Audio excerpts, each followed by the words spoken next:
habremos hecho bien para que la gente no nos acompañe. Falta menos para que el cinismo y la mentira se terminen.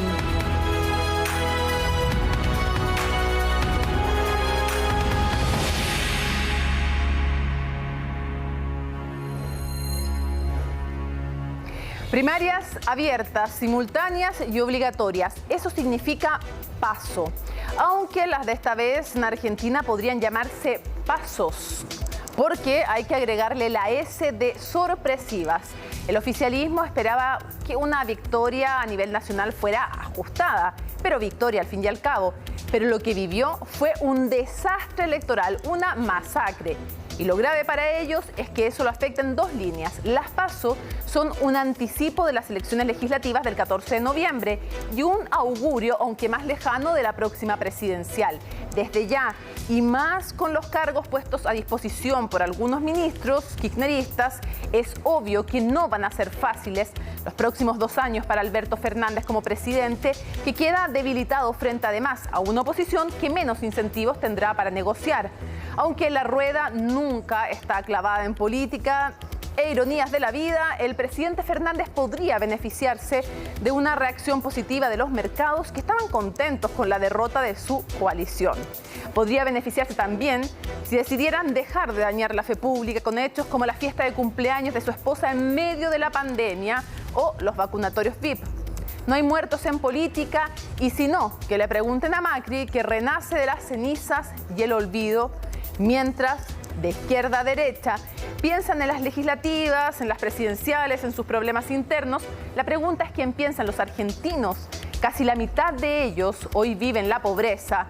Lo sabemos, cuando democracia y política no dan respuestas, crisis es la próxima palabra. Comienza Conexión Global.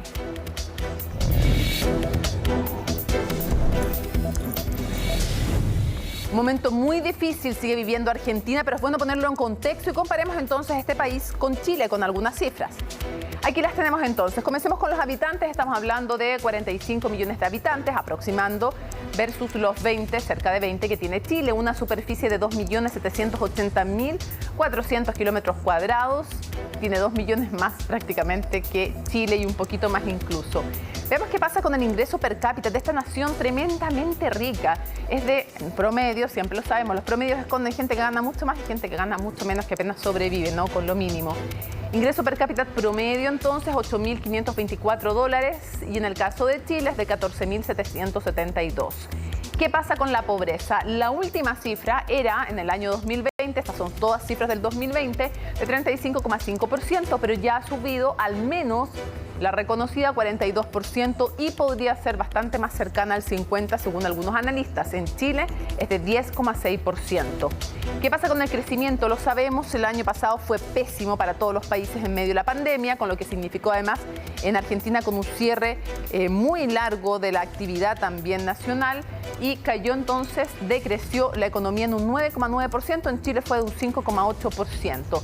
¿Qué pasa con el desempleo? Estamos hablando de un desempleo cercano al 11%, muy similar a lo de Chile, un 11,5%, pero donde la informalidad también es tremenda. Y estamos hablando además de otro factor que afecta y que tiene que ver con la pobreza, y eso es la inflación. La inflación, finalmente lo sabemos, termina golpeando como todo fenómeno más a quienes menos tienen, y la inflación podría estar cerca del 50%, un tema tremendamente complejo en un país además endeudado y necesitado de renegociar sus compromisos internacionales. En ese contexto entonces, con una pandemia que golpea muy fuerte, con escándalos también que vamos a revisar, es que se dan estas primarias, que son un vaticinio, lo decíamos en la introducción, de lo que va a pasar en las legislativas y a más largo plazo también cómo afecta a las presidenciales. Y por eso, y más, nos cuenta en su nota Laura Soto. La vicepresidenta argentina nunca se imaginaría la debacle que horas después sufriría su coalición en las primarias del domingo, porque ni las encuestas más pesimistas hacían presagiar la derrota histórica que viviría el oficialismo, que solo se impuso en 7 de los 24 distritos electorales. Algo no habremos hecho bien para que la gente no nos acompañe como esperábamos que nos acompañe. Sabemos que evidentemente hay errores que hemos cometido. Una alegría y unas ganas de abrazar y felicitar a los argentinos por el coraje. Los últimos 2 años han sido de mucho dolor. La Argentina ha dicho que se acaba el populismo. Optimismo de Mauricio Macri al ver que su coalición podría tomar el control del legislativo en noviembre y porque también el resultado de las PASO le allanaría el camino para un eventual regreso a la Casa Rosada. La misma que dejó en 2019 con una economía en el piso, pero que Alberto Fernández tampoco ha podido levantar desde que asumió la presidencia.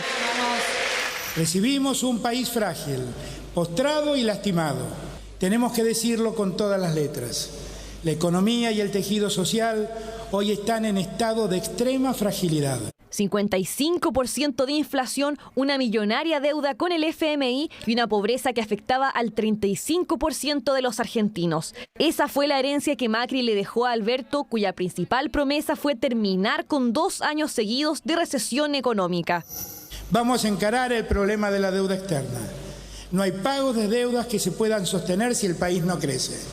Pero la pandemia arruinaría los planes del nuevo gobierno. La crisis económica se expandió con millones de cesantes y una pobreza que trepó a más del 42%. Todo acompañado del persistente fantasma de la inflación que no baja del 50%. Argentina se convirtió en uno de los países con la cuarentena más prolongada del mundo. Miles de locales estuvieron por meses con sus cortinas cerradas y las ayudas estatales poco ayudaban a la población. Eso en lo económico, porque en lo sanitario el panorama no era distinto. 113.000 muertos cuenta Argentina hasta el día de hoy. Los estrictos confinamientos de poco sirvieron. ¿Hasta cuándo tenemos que seguir con todo esto? 14 meses pasan. La venta 30% abajo desde que empezó la segunda ola. Lo único que sabe hacer la Argentina es aislar a la gente de manera masiva e inefectiva. Fue lo único que teníamos a mano cuando no había vacunas. La vacuna es la salida de la pandemia. Y fue uno de los principales aciertos de los que se jactó la Casa Rosada. Argentina fue uno de los primeros países del mundo en recibir las dosis rusas de Sputnik 5. Todo iba bien hasta que estalló el primer escándalo de la pandemia. El vacunatorio VIP, protagonizado por el entonces ministro de Salud, que facilitó de forma irregular la vacunación a decenas de funcionarios. Que se vacunen los políticos antes que el pueblo no tiene sentido. En cualquier país normal tendrían que renunciar todos. Este presidente no está capacitado para agarrar a una Argentina. Y a solo un mes de las elecciones se vendría otra tormenta para Fernández tras revelarse estas imágenes del mandatario celebrando el cumpleaños de la primera dama Fabiola Yáñez en la residencia presidencial en julio de 2020. Esto mientras el país atravesaba su cuarentena más estricta. Los señores acá adentro festejando cumpleaños y a nosotros se nos murió la familia. Y a veces no tuve en cuenta que soy el presidente y debo dar el ejemplo, y fue un error, y lo asumí. Fueron parte de los errores que finalmente le pasaron la cuenta al mandatario, que además sufre con las tensiones de su coalición. Medios locales hablan que el distanciamiento con su vicepresidenta es total. Una Cristina Fernández que tras los resultados del domingo exigió la remoción de casi todos los ministros. Su deseo se cumplió este miércoles con un cambio de gabinete que muestra el poder de la líder del kirchnerismo en la Casa Rosada. Vamos a profundizar y tener los últimos antecedentes de este tema junto a nuestro compañero de CNN en Español, me refiero a Ignacio Grimaldi desde Buenos Aires. Ignacio, muchísimas gracias por acompañarnos en Conexión Global. Hola, un gusto estar con ustedes en Conexión Global. Si la derrota electoral que sufrió el gobierno de Alberto Fernández en las primarias legislativas del pasado domingo fueron catalogadas como un cachetazo, lo que está pasando ahora son sus peores síntomas. Al menos 5 ministros de su gabinete pusieron su renuncia a disposición del presidente y desde la Casa Rosada todo ahora es tensión y silencio. El presidente Alberto Fernández todavía no decidió qué hacer ante ese pedido y disposición de sus ministros, estos que le acaban de proponer y poner a disposición la renuncia. No resolvió si se las va a aceptar o si se las va a rechazar. Pero lo que está claro es que en medio de esta tensión estamos viviendo y estamos observando una interna, una puja dentro de la coalición gobernante del Frente de Todos. Y para eso hay que comprender cómo es su composición, porque el Frente de Todos está compuesto por tres patas políticas. Por un lado, el kirchnerismo, que obedece políticamente a Cristina Fernández de Kirchner. La segunda pata es el albertismo, cuyo líder es Alberto Fernández. Y la tercera pata está liderada por Sergio Massa, presidente del Frente Renovador, que es uno de los partidos internos que conforman al Frente de Todos. Estos 5 ministros que pusieron a disposición su renuncia son 5 ministros kirchneristas. Desde que se desencadenó la crisis y la cachetada que sufrió el gobierno tras las elecciones del pasado domingo, desde el kirchnerismo señalaron a la política económica del gobierno de Fernández como la gran causal de la derrota del gobierno en las urnas. Esta política económica está a cargo de ministros albertistas, ¿ok? De ministros albertistas que hoy están puestos en el eje de la tormenta y señalados por el kirchnerismo. Son ministros que son apoyados por Alberto Fernández. En estos momentos están reunidos con el presidente en la Casa de Gobierno y esta tensión, esta puja interna le abrió la puerta a una crisis institucional en la Casa Rosada que hasta el momento, hasta ahora, no se sabe cómo va a terminar. Sí, Ignacio, quiero preguntarte, para que vayamos dialogando durante esta conversación, quiero preguntarte respecto a cuál es la intención también, porque quienes responden a Cristina Fernández también y a Massa son finalmente, y sobre todo los kirchneristas, los 5 ministros los que renuncian. ¿Qué se pretende con esto? ¿Están presionando al presidente para que dé un golpe de timón desde el frente político, desde los opositores al gobierno? Elisa Carrió dice que esto es un golpe de Estado, políticamente hablando, de parte de Cristina Fernández. Está haciendo una metáfora, evidentemente no es un golpe de Estado propiamente tal, pero que es un golpe político. ¿Qué es lo que se pretende?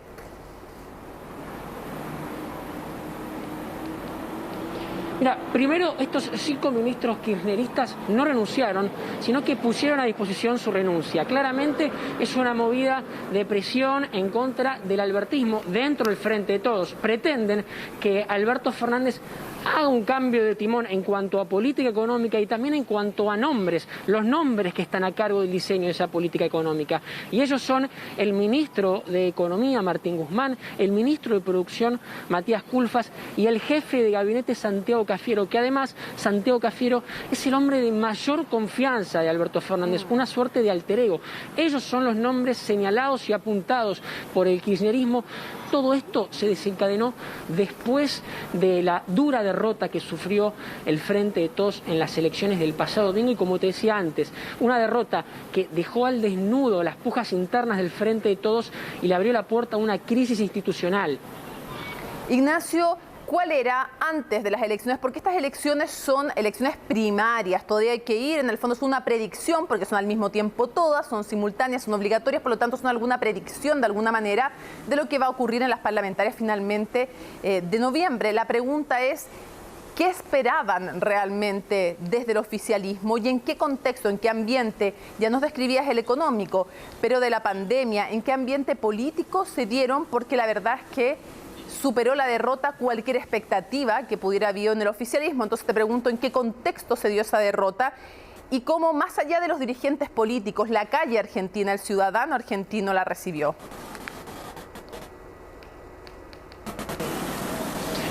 Mira, la principal candidata del gobierno en la provincia de Buenos Aires, que es el distrito más importante de Argentina, Victoria Tolosa Paz, catalogó a la derrota del gobierno como una cachetada. Todo lo duro que tuvo esa cachetada también lo tuvo de inesperado, tanto para el oficialismo como para la oposición. Es cierto que el gobierno no llegó del mejor modo a esta elección porque hace un mes Argentina conocía una foto que mostraba al presidente Fernández junto a la primera dama en la Quinta de Olivos celebrando el cumpleaños de la primera dama durante 2020, cuando las reuniones sociales, estaban prohibidas en medio de una cuarentena estricta. Por lo tanto, eso había generado un clima de fuerte rechazo al gobierno justo un mes antes de las elecciones. Eso, sumado a la crisis económica y al desgaste que sufrió el gobierno por un año de pandemia, una gestión que fue muy criticada por la oposición, hizo que Alberto Fernández no llegara del mejor modo a las elecciones primarias, que está bien, no definen nada, pero sí han marcado un pulso y muy probablemente también marquen un antes y un después, porque lo que se está viviendo ahora, la puesta a disposición, esta propuesta de renuncia por parte de ministros kirchneristas, es sin duda un coletazo de lo que pasaron en las urnas el pasado domingo. Sí, claro, y pierde también el oficialismo, incluso frente a una oposición dividida en varios distritos, en varias postulaciones, y aún así no logra imponerse el oficialismo. Ignacio Grimaldi, te queremos agradecer, vamos a seguir analizando este tema con diferentes invitados. Muchísimas gracias por tu reporte desde la Casa Rosada, desde Buenos Aires, siguiendo el pulso de la situación de este minuto. Muchas gracias. Muchas gracias a vos, un saludo. Bueno, el mapa que vamos a ver a continuación es muy gráfico de la debacle electoral que tuvo en estas primarias el oficialismo. ¿Qué vamos a comparar? Lo vamos a ver aquí. Las elecciones generales versus las primarias. Las elecciones generales de 2019 versus 2021 primarias. Ojo, sabemos que no son los resultados definitivos.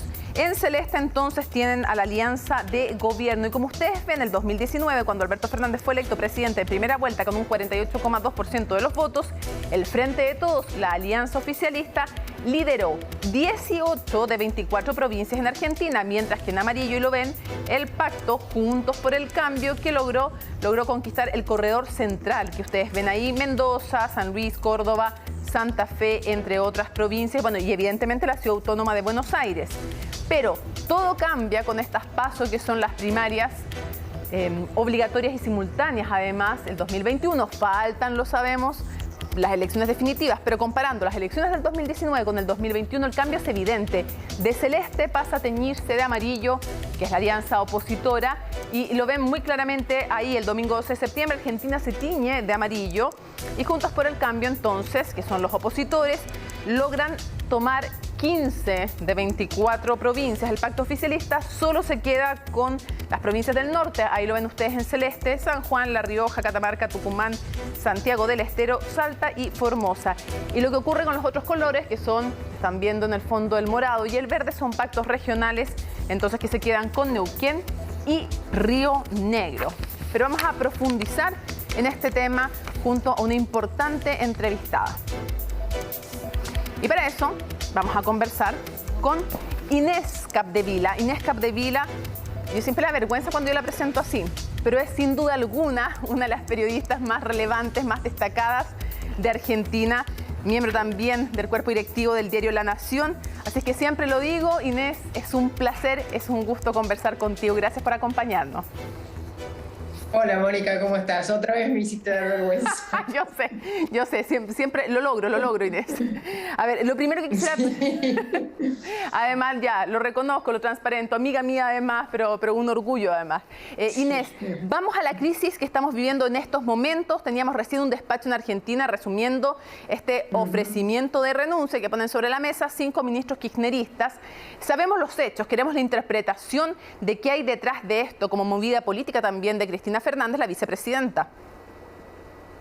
Básicamente, Mónica, lo que hizo la vicepresidenta y todo su entorno, el kirchnerismo, le acaban de retirar drásticamente y casi seguro, sin retorno, el apoyo al presidente Fernández. Es decir, que la Argentina se enfrenta a un enorme momento de incertidumbre que puede terminar en un vacío de poder y otros escenarios que no son nada halagüeños para la situación argentina.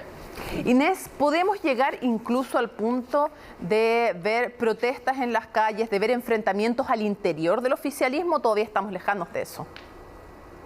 Es una muy buena pregunta, Mónica, que obviamente implica un cierto grado de especulación, pero te diría que hoy, en este momento, el conflicto político está bastante escindido de la realidad social y económica de los argentinos. Tanto lo mismo en las elecciones, que la campaña fue por un lado con mensajes bastante vacuos, bastante groseros, mientras las inquietudes de la sociedad son muy acuciantes y son completamente antagónicas al discurso político. Lo mismo sucede hoy. la crisis política, que ha llegado a un nivel insospechado hace muy poco tiempo, la crisis política va hacia adentro de los cuarteles políticos e institucionales de la Argentina. La calle hoy está bastante estable, pero ¿por qué? Porque los dramas son tantos, Mónica, que no tienen los tiempos los argentinos de dedicarse a las peleas internas de los partidos. Claro, yo se lo dejo al pie de página, Inés, que hemos visto en otros procesos en América Latina, también en Argentina, en que hay un minuto en que la crisis social es tan fuerte que viene esta rabia por ver encapsulados a los políticos preocupados de sus temas, y justamente eso a veces termina generando esas reacciones. Pero quiero llevarte a las elecciones, a estas primarias. Me gustaría que explicaras un poco también por qué, cuánto influyó la pandemia en el resultado de las elecciones, no solo por lo que implica en términos sanitarios, económicos, sino también por lo que vimos, que me parece bastante más grave que hablar de errores, estas fallas a la fe pública de parte del gobierno, con el cumpleaños de la señora del presidente, con los vacunatorios VIP, de los cuales informamos también acá en Chile.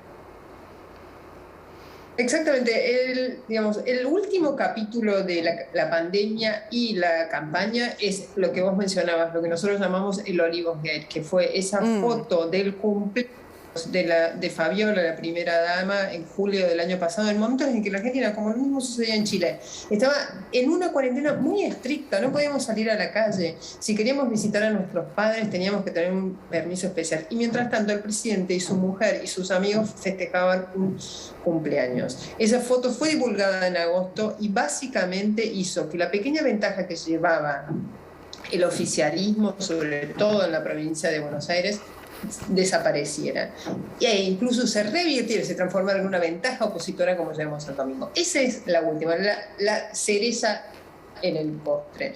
Lo mismo sucedió con el vacunatorio VIP, que eso lo que generó es una indignación moral muy amplia. ¿Por qué? Porque venimos de un año y medio, que lo mismo sucedió en Chile, pero los niveles fueron mayores en la Argentina, porque el nivel de recesión fue mayor. La Argentina tiene una recesión de un poquito superior al 10% en 2020.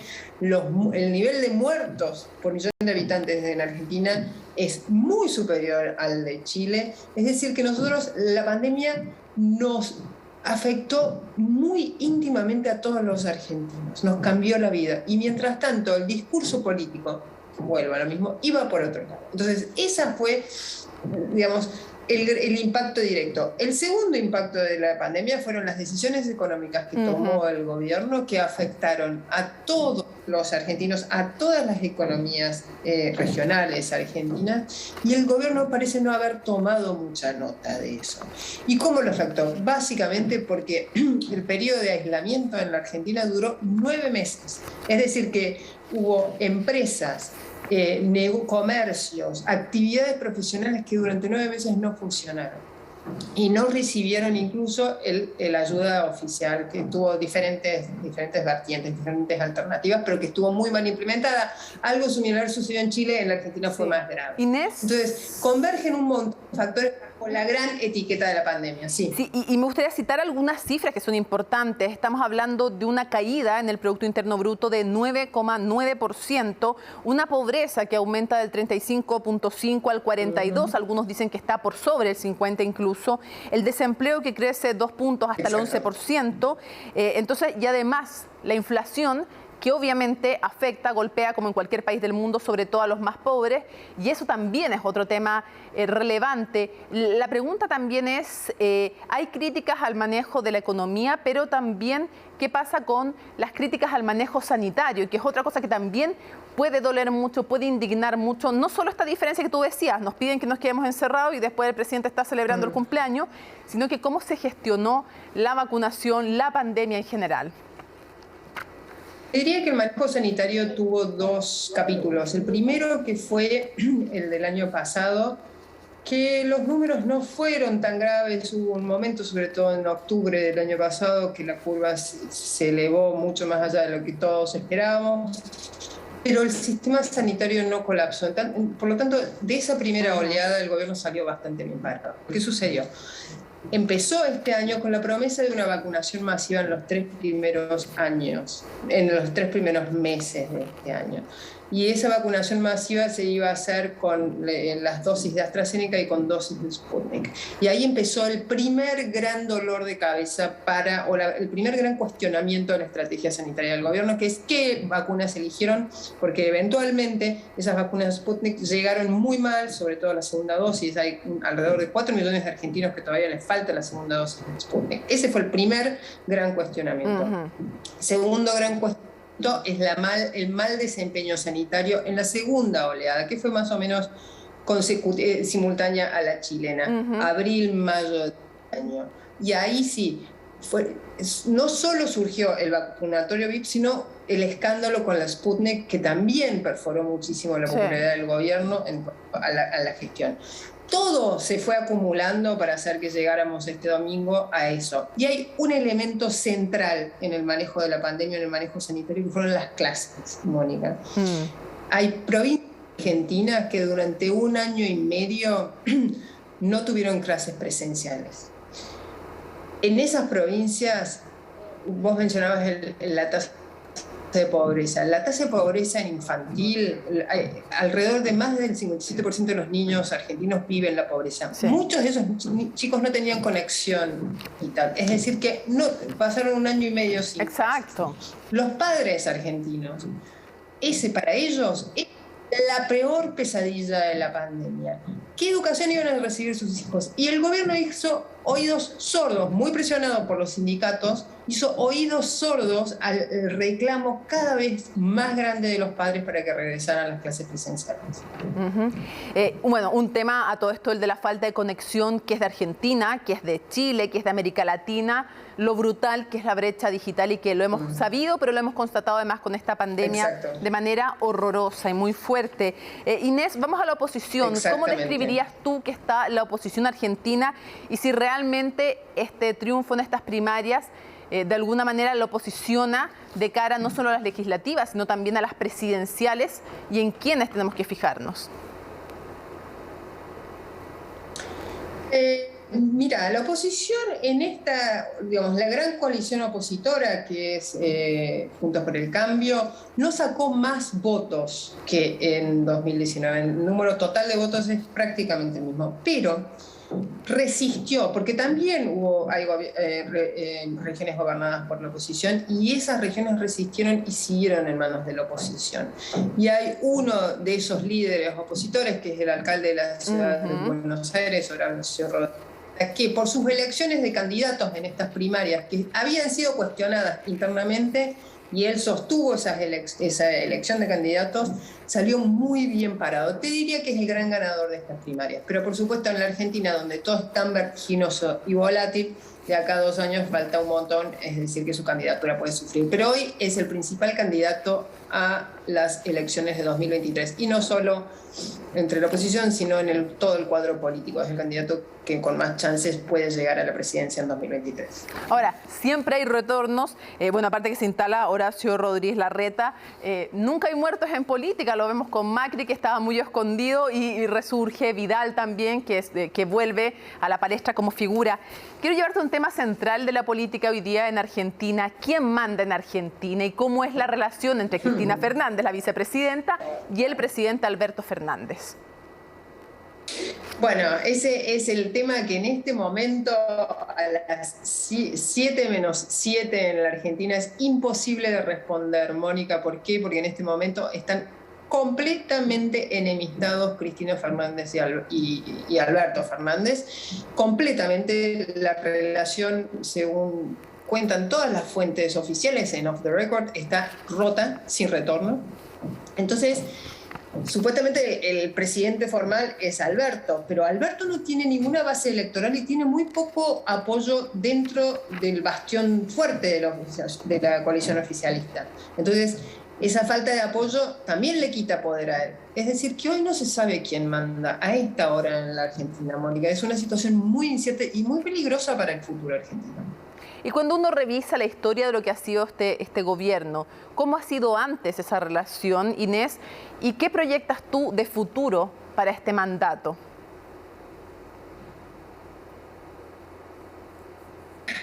Bueno, voy a empezar por la primera. La relación entre Alberto y Cristina siempre fue de mucha desconfianza. Previo a ser candidato del kirchnerismo, Alberto Fernández tuvo un periodo muy anti-Cristina, en el cual la criticó abiertamente.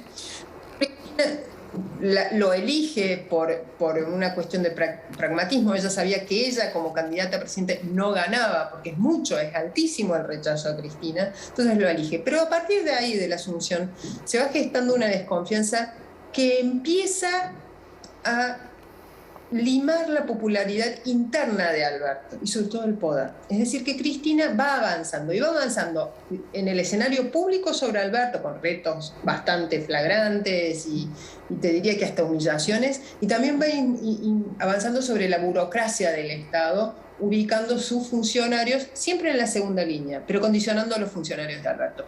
Ahí quedó bien plasmado que la que mandaba era la presidenta, la vicepresidenta, mientras el presidente tenía algunos reductos de poder. Todo eso estalló el domingo a la noche, luego de que los resultados los sorprendieran, porque la coalición gobernante pensaba que iba a ganar, sobre todo en la provincia de Buenos Aires, por al menos 3 puntos. No avisoraban siquiera la posibilidad de empate en la provincia.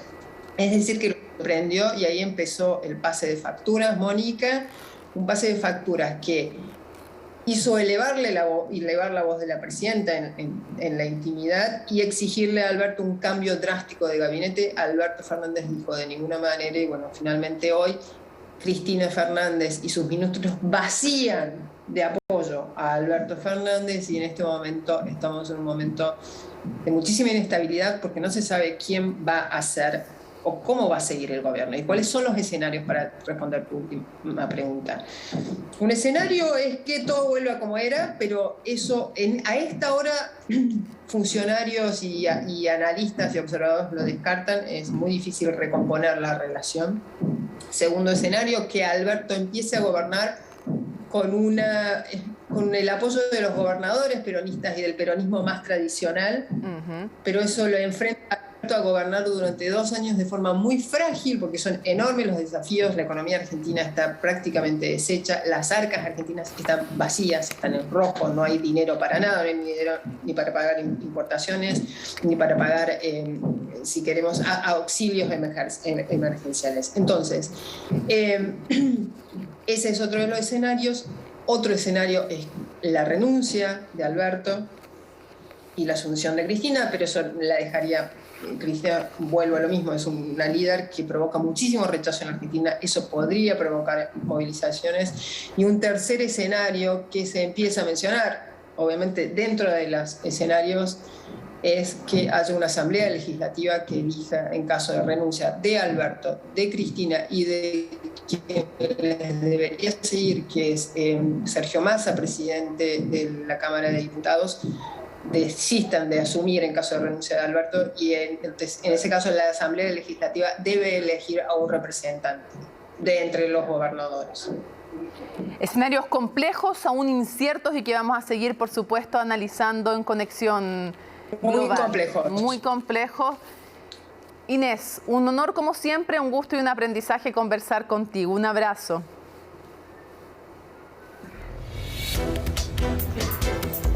Nos vamos entonces a la pausa en Conexión Global y seguimos analizando momentos claves y críticos que vive Argentina.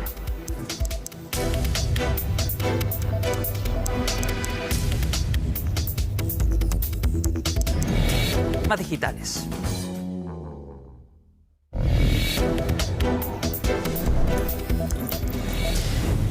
Seguimos profundizando en el momento político que vive Argentina, lo sabemos, un gobierno muy complicado después de estas primarias, que como son simultáneas de todos los candidatos, de todos los pactos, es un buen termómetro, no definitivo, pero un buen termómetro de lo que pasa en las legislativas. ¿Por qué es importante las legislativas? Por 2 cosas. Uno, porque nos habla de la gobernabilidad, estas primarias, ¿no?, que ya sabemos está bien debilitado el gobierno, con además Cristina Fernández desde dentro también minando la gobernabilidad de Alberto Fernández, su compañero de fórmula. Pero además sabemos que la legislativa es algo clave, esa elección, para ver cómo vienen los 2 años siguientes y qué va a poder aprobar y qué no. ¿Cómo está el Senado actualmente? Miren, en el Senado tiene mayoría el pacto gobernante Frente de Todos y una mayoría cómoda. Son 72 miembros y resulta que tiene 41 escaños. Por lo tanto, sí, está fácil. 25 tiene Juntos por el Cambio, que son los opositores a quienes les fue muy bien en estas primarias que lo vimos entonces el 12 de septiembre. Pero si se proyectan los resultados de las primarias a noviembre, ¿qué pasaría? Miren cómo cambia el panorama. Sigue teniendo obviamente 72 miembros el Senado, pero pasa de 41 a 35 escaños el oficialismo. Pierde entonces la posibilidad de tener el quórum propio para liderar la Cámara Alta, mientras que Juntos por el Cambio crecería de 25 a 31 y estaría muy cerquita entonces a solo 4 cupos de igualar al oficialismo y disputarle entonces la posibilidad de bloqueos o de aprobaciones. En fin, está muy complicado, dependería mucho de la tercera vía y también dependería mucho de otros senadores y esas negociaciones no van a estar fáciles. Revisemos qué pasa en la Cámara de Diputados. Ahí está, estamos viendo la Cámara de Diputados. Hoy el Frente de Todos, que es la coalición oficialista, ese es el escenario actual, dentro de los 257 miembros, tiene 120 diputados. No es una mayoría, pero obviamente son el frente más importante, pero bastante cerca de la oposición Juntos por el Cambio. Esto ha sido una dificultad, un dolor de cabeza para el oficialismo, porque si bien tiene mayoría en el Senado, no lo tiene en la Cámara de Diputados y por tanto necesita armar esquemas, negociar, que cedan y todo, bueno, hacer política, en definitiva, para lograr aprobar algunas normativas. Entonces, no ha sido fácil el camino en la Cámara de Diputados. Pero proyectemos, ¿qué pasa si las primarias, los resultados de las primarias, se concretan en las elecciones de noviembre? Bueno, si eso ocurre, si las PASO son un buen termómetro, entonces, ¿qué pasaría? Pasaría que la bancada oficialista arriesga entonces a bajar de esos 257. En total, se arriesga, para que veamos entonces en la proyección, pasar de los actuales 120 entonces a un número de 117. ¿Y qué pasaría con los que están al frente? Tendría 116 Juntos por el Cambio. Por lo tanto, estaría mucho más cerca incluso de lo que están ahora. Más complicado todavía entonces de lo que están viviendo antes, pero de nuevo, la situación ya es complicada en la Cámara de Diputados, se volvería más compleja. Lo más crítico es perder la mayoría en el Senado.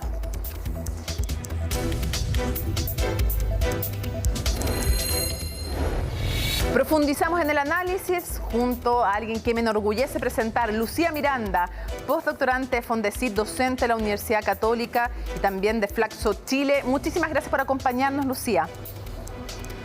Muchas gracias, Mónica, por invitarme. Un gusto estar compartiendo este espacio contigo.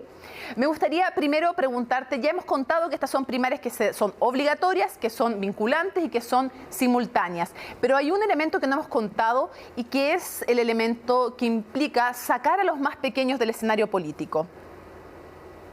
Sí, exactamente. Las PASO se crean en el año 2009 con el fin de quitar de la posibilidad de recibir fondos y demás las agrupaciones con un nivel de apoyo inferior al 1.5% por distrito, pensando que en Argentina el distrito son las provincias y dentro de también distritos entra Capital Federal. Esto significó un cambio, una reconfiguración en el escenario de competencias de Argentina y es así que agrupaciones más pequeñas fueron perdiendo fuerza, entre ellas la Democracia Cristiana y el Partido Comunista. Como tú bien decías, las siglas de la PASO lo que vienen a sintetizar son obligatorias efectivamente, solamente queda como voluntario para quienes tienen entre 16 y 17 años o más de 70 años y vienen a presentar cómo la ciudadanía está prefiriendo las competencias entre y dentro de cada agrupación. Lucía, ¿qué es lo que más te impresionó respecto de los resultados en estas primarias? Por ejemplo, hay un tema del que hemos hablado poco todavía en el programa y es el avance de la derecha más extrema. Totalmente, eso es lo que más me preocupa y también sintonizando con la descripción que hablabas al principio, la posibilidad de gobernabilidad que se podría desprender o la imposibilidad, la dificultad de gobernabilidad en función de una reorganización tanto de la Cámara de Diputados como el Congreso. Avanza Libertad, que es la coalición de extrema derecha liderada por Milei, que tuvo el en torno al 14% en Capital Federal, el 5% a nivel de la provincia de Buenos Aires, con un discurso muy violento, reivindicador del golpe de Estado, xenófobo, que nos hace tener que reflexionar sobre la fragilidad que la democracia y los valores democráticos pueden tener, la responsabilidad que la ciudadanía, las instituciones políticas, los medios de comunicación tenemos a la hora de permitir que se expandan o no una serie de discursos, y este tipo de presencias tensionantes, claramente si ganaran más apoyo en los puestos de representación, dificultarían en gran medida la gobernabilidad, porque pensemos que Milei en su discurso dice no negocio con blancas palomas o no negocio con los blandos. Él considera blandos a justamente Juntos por el Cambio, que es quien es la segunda fuerza o la primera fuerza en la provincia de Buenos Aires. ¿Qué podemos contar justamente de Milei? ¿Quién es? Economista de una universidad privada. Lo he visto y lo he escuchado, bueno, escuché su discurso el 13 de septiembre, o sea, después de las elecciones, el domingo,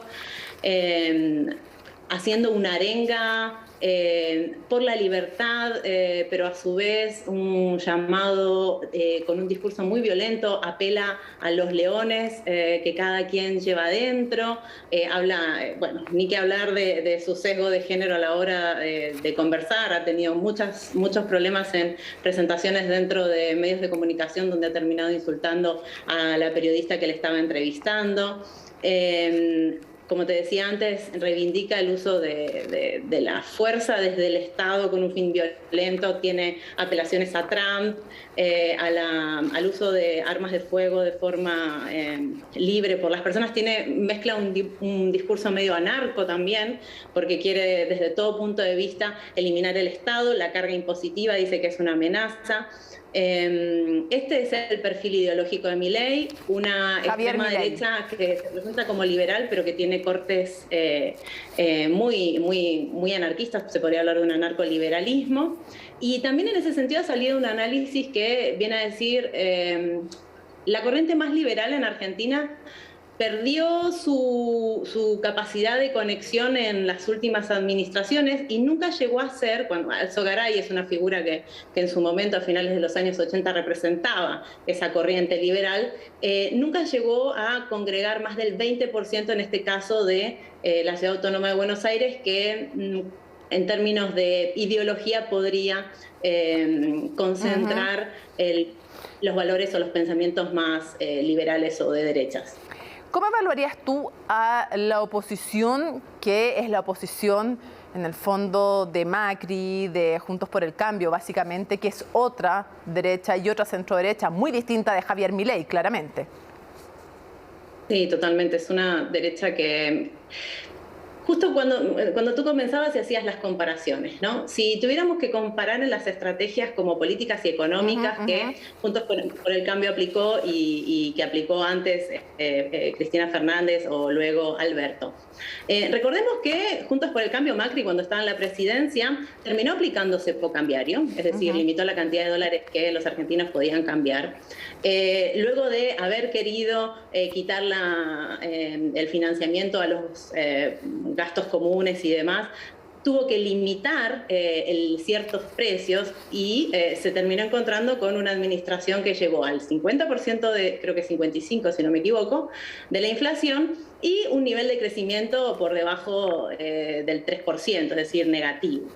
Entonces, en este sentido, y por eso es la interpelación de Milei a Macri, que habla de palomitas y de que no, digamos, que negocian con el kirchnerismo, hace referencia a esto, a la aplicación de políticas económicas que fueron en sintonía con lo que después o antes pudo haber hecho tanto Cristina Fernández como Alberto Fernández.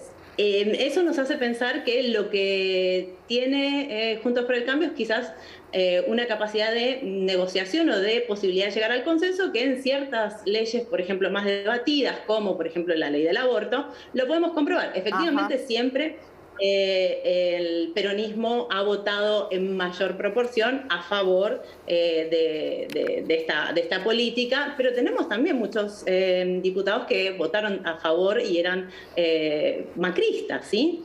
Entonces, en ese sentido, quizás el peligro de falta de gobernabilidad yo lo veo más en los extremos, en esta polarización que parece avanzar del grupo de votos que se fue tanto para la extrema derecha como para una izquierda que se posicionó igual a nivel nacional en tercera fuerza, ¿no? Entonces, ese también quizás sería un matiz importante y que habla también de un voto en estas primarias por parte de la ciudadanía argentina que estaría mostrando un cierto descontento quizás con cómo está funcionando el sistema, niveles altos de abstención, voto nulo. Lucía, quería profundizar un poco antes que se nos acabe el tiempo en aquello, tercera fuerza o tercera vía, también hemos escuchado que se le llama a este sector de la izquierda, más a la izquierda que el kirchnerismo, pero quiero preguntarte por la participación, porque cuando uno ve las cifras y uno dice 67%, bueno, ustedes tienen voto, en el fondo en Argentina el voto es obligatorio, pero 67% uno dice, bueno, es alta participación a pesar de un voto obligatorio, pero es que eso hay que compararlo con los niveles de participación normales de Argentina que rondan al 80% en estas instancias. Por lo tanto, quiero preguntarte a qué se debe esa participación que cae. Totalmente, Mónica. Argentina tiene una tradición de voto por sobre el 80%, como muy bien lo dijiste, y por tanto esta caída, que está significando la caída más alta desde el retorno de la democracia, nos hace llamar la atención respecto de qué es lo que está pasando. Con un aumento de casi 155.000 votos nulos y blancos, es decir, gente que fue a votar y dejó a través de ese tipo de estrategia de voto una situación, plasmó una situación de descontento. Yo creo que aquí se combinan dos factores, el tema de la pandemia, un poco también lo vivimos aquí en Chile, el miedo a los contagios, el tener familiares con situación de comorbilidad que pueda significar un riesgo y efectivamente unas elecciones que son primarias, que son previas, que no son definitivas, que pueden justificar de alguna medida ese porcentaje de abstención. Para cerrar, si tuvieras que apostar, sé que siempre es difícil esta pregunta, es muy odiosa para los cientistas políticos, pero a los periodistas nos encanta y además a la gente que está en sus casas también. Si tuvieras que apostar por posibles presidenciables y quiénes están con más posibilidad, claro, lo que salta a la vista para uno es el alcalde de porteño, Horacio Rodríguez Larreta, pero ¿van a disputarle más dentro de Juntos por el Cambio? No sé, Macri. ¿Qué pasa por el otro lado con Fernández? ¿Va a tener alguna opción de presentarse siquiera? ¿Cómo ves el panorama? Sí, bueno, de todas maneras, Larreta es presidenciable. Ya sabemos que Argentina tiene una tradición en que quienes han estado a cargo de Cava, de la Ciudad Autónoma de Buenos Aires, luego se presidencian. Así lo hizo Macri, así lo hizo De la Rúa. Así que tiene muchas posibilidades de ser un candidato presidencial 2023. Dentro de el Frente de Todos, bueno, justo conversábamos hoy sobre la puesta a disposición del cargo de muchos ministros que estarían siendo del ala kirchnerista, es decir, siguiendo a Cristina Fernández, y una supuesta pedida por parte de Alberto de renuncia de Cristina. Yo creo que es un acto político democrático muy íntegro poner a disposición el cargo cuando unos resultados, en este caso al kirchnerismo, lo embatieron, o sea, le dieron un golpe muy fuerte al dejar la provincia de Santa Cruz sin su liderazgo, ¿no? Y por tanto quitándole el apoyo. Pero creo que es una actitud política democrática muy noble que lo que hace es frente a unas primarias, decirle, preguntarle a la ciudadanía, consultarle en quiénes confía, en quiénes ve más posibilidades, algo que si no normalmente se hubiera resuelto a través de las cajas negras de los partidos políticos si no hubiera primarias. Entonces, en ese sentido no veo mayor tensión, creo que sí, Alberto tiene un liderazgo que se posiciona cada vez más claramente, probablemente la jugada que haga en términos económicos y políticos de cara a las elecciones y después de las elecciones intermedias que se vienen sea clave. Y respecto de Macri, yo lo último que leí la semana pasada cuando estuve en Buenos Aires fue que él dijo que no se iba a presentar. Ahí veremos cuando que su mujer no lo dejaba. Ahí veremos luego cuando se acerque la carrera si lo tienta más o no la posibilidad de volver a competir. Que el enojo y la prohibición de su mujer. Vamos a ver. Lucía Miranda, ha sido un agrado estar contigo nuevamente. Muchísimas gracias por todo lo que nos has enseñado hoy día. A ti, Mónica. Un abrazo. Nos vemos. Termina entonces Conexión Global, analizando un tema que siempre nos preocupa. Argentina, lo miramos con atención. También sacamos lecciones de lo que ocurre, ¿no? Siempre al hablar del mundo, de alguna manera también podemos reflexionar de lo que ocurre en nuestro propio país. Esto fue Conexión Global. Chao.